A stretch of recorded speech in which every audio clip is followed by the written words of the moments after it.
আসসালামু আলাইকুম প্রিয় দর্শক, অন্তর্বর্তীকালীন সরকারের প্রধান উপদেষ্টা ডক্টর মোহাম্মদ ইউনূস নির্বাচন কবে হতে পারে অথবা অন্তর্বর্তীকালীন সরকারের মেয়াদ কতদিন হতে পারে এ সংক্রান্ত কিছু প্রশ্নের জবাব দিয়েছেন। কোথায় দিয়েছেন? আন্তর্জাতিক সংবাদ সংস্থা এএফপিকে। এই তাদেরকে এই মন্তব্যটা উনি করেছেন একটা ইন্টারভিউ।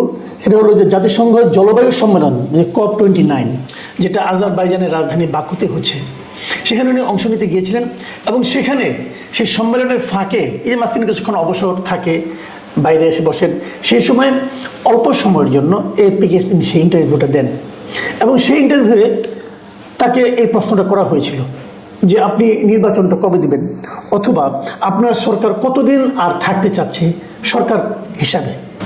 এবং একটা কথা খেয়াল করবেন, এপি এই প্রশ্নটা করলো কেন? এপি তো অন্য প্রশ্ন করতে পারত। কারণ একটাই, এই সমস্ত সংবাদ মাধ্যমগুলো হয় কি, সবচেয়ে যেটা আলোচিত প্রশ্ন, পাঠকরা যে প্রশ্নের উত্তরটা সবচেয়ে বেশি পেতে চায় তারা সেই প্রশ্নটাই করে।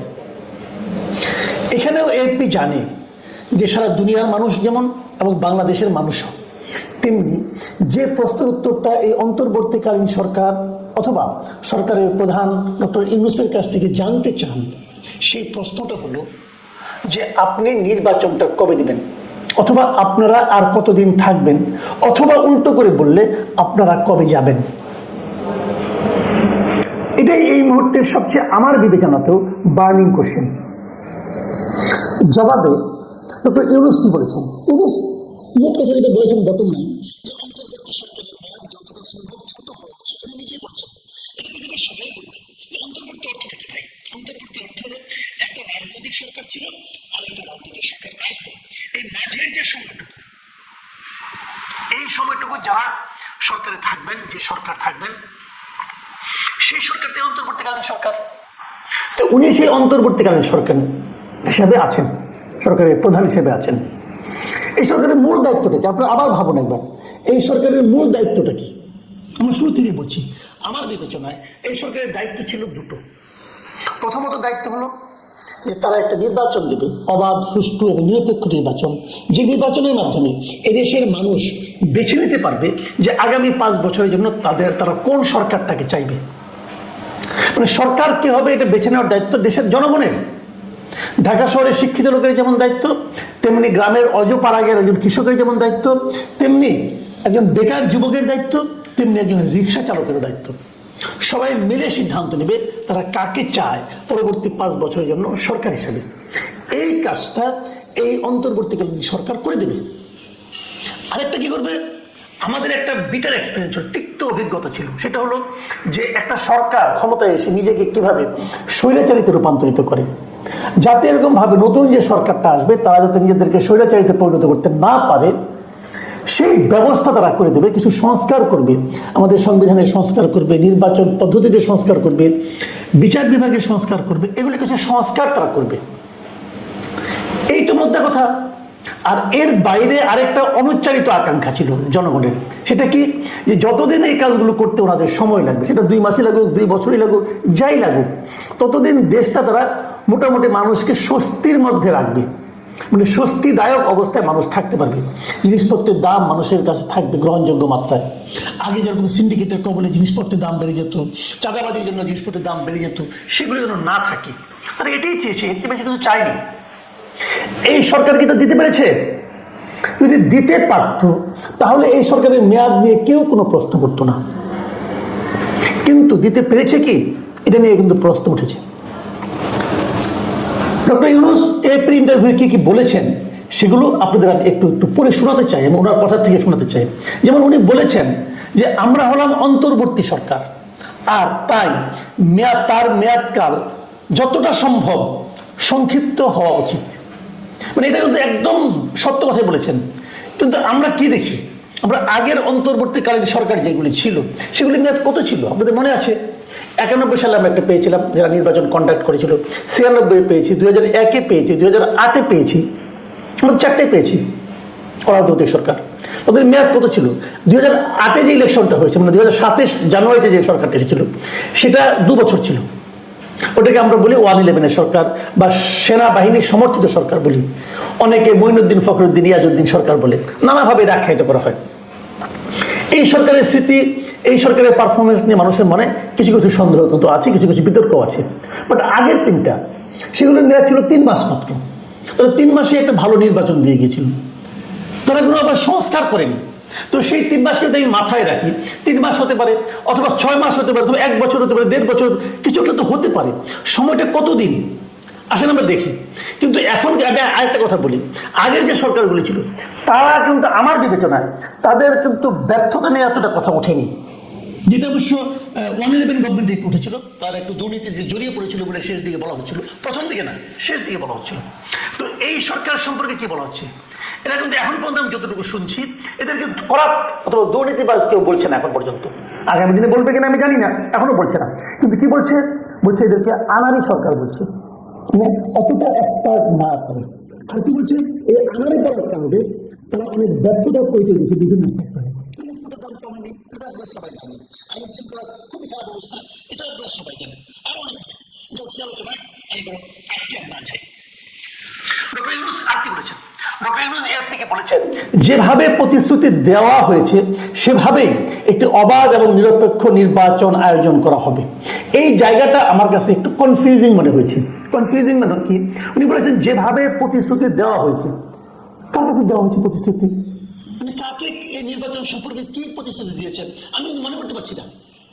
উনি কি বলেছেন, কবে নির্বাচন হবে বলেছেন, কত বলেননি।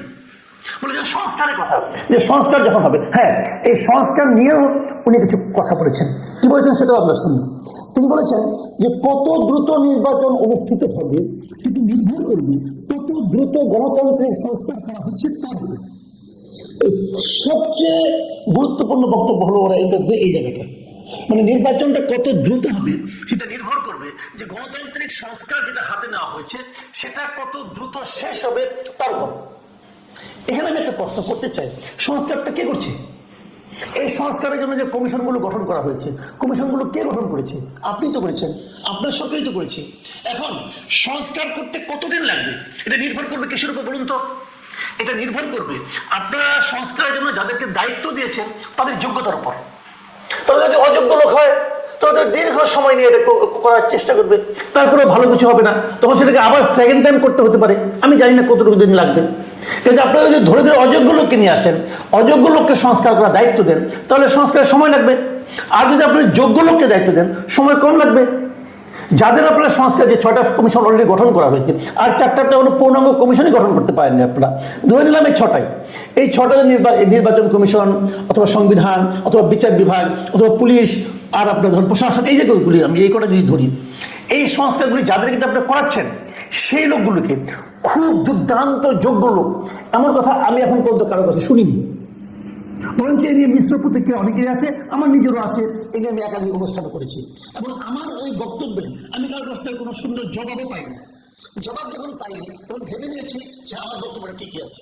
যাও, তাহলে যদি আপনি বিতর্কিত কিংবা অযোগ্য লোককে সংস্কার করতে দেন সময় অনেকদিন লাগবে। তাহলে সময় অনেকদিন লাগলে কি হবে, নির্বাচনে অনেকদিন লাগবে। এটা কি ঠিক হলো? উনি সর্বশেষ যে কথাটা বলেছেন সেটা হলো যে উনি দ্রুততার সঙ্গে একটা মতৈক্য তৈরির আশা করছেন। মতৈক্যটা কার সঙ্গে হবে সেটাও কিন্তু ক্লিয়ার করেনি। মানে আমার কাছে সব মিলে মনে হলো একটা অনিশ্চয়তা, একটা অস্পষ্টতা কিন্তু রয়ে গেল। উনি কিন্তু বললেন না যে কবে নাগাদ নির্বাচন হতে হবে, ওনার কাছে কিন্তু কেউ ডেট চায়নি। উনি বলতে পারতেন 6 মাস পরে নির্বাচন হবে, উনি বলতে পারতেন আমরা সংস্কার করতে আর 3 মাস লাগাবো, 3 মাসের মধ্যে সংস্কার শেষ করব, তারপরে 3 মাস আমরা এটা নিয়ে আলোচনা করবো, 6 মাস, তারপর আমাকে নির্বাচনের ডেট ঘোষণা করবো, হয়ে গেল। কিন্তু ওনারা উনি এই ব্যাপারে কোনো স্পষ্ট করে কিছুই বলেননি। আপনাদের একটা কথা মাথায় রাখতে হবে, নির্বাচনের জন্য কিন্তু আপনারা ডেট ঘোষণা করলে হবে না, রাজনৈতিক দলগুলোর একটা প্রস্তুতির ব্যাপার আছে। সেই সময়টাকে আপনারা তাদেরকে দেবেন না, দেবেন। একটা কথা বলি ভাই, আমার ধারণা জানুয়ারির পর থেকে আগামী বছরের শুরু থেকে দেখবেন পরিস্থিতি পাল্টাতে শুরু করেছে। পাল্টানো মানে কি, আমি নিশ্চিত তখন রাজনৈতিক দলগুলোই অস্থির হয়ে যাবে। তারা নির্বাচনের জন্য সরকারের উপর চাপ প্রয়োগ করবে। কেন করবে জানেন? এই কারণে করবে, সরকারের জনপ্রিয়তা যত কমতে থাকবে সরকারের উপর নির্বাচনের জন্য চাপ তত বাড়তে থাকবে। এটুকু আমি বুঝি। এবং সরকার যে গতিতে অগ্রসর হচ্ছে, যে তৎপরতা, যে সাফল্যের সঙ্গে তারা কাজ করছে, আমার মনে হয় না আগামী দিনগুলোতে এই সরকারের জনপ্রিয়তা মাস পিপুলের কাছে, সাধারণ জনগণের কাছে বাড়তে পারে, এরকম কোনো আশঙ্কা আমি দেখি না।